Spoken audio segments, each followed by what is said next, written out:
তো গাইস, প্রথমে তোমরা ইনস্টাগ্রামের এই ভিডিওটি ভালো করে দেখো, তারপর আমরা এই ভিডিওর ফানি কমেন্ট পড়বো।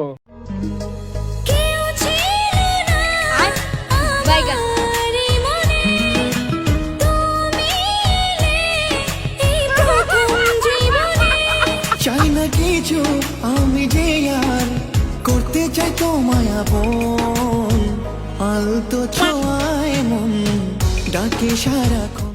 तो चलिए शुरू करते हैं। তাই তো বলি, কাল থেকে আমি আমাদের বাড়ির ছাদের তিরপলটা খুঁজে পাচ্ছি না কেন। लगा मेरा मजाक। দিদি, তিরপলটা এবার দিয়ে দাও, ধান কাটতে হবে, বাবা বকছে। তিরপল পরি জামাটা জাপান থেকে এনেছো নাকি? আমাদের চালের তিরপলটা নিয়ে গেছে ধার করে। দেশি জুগার।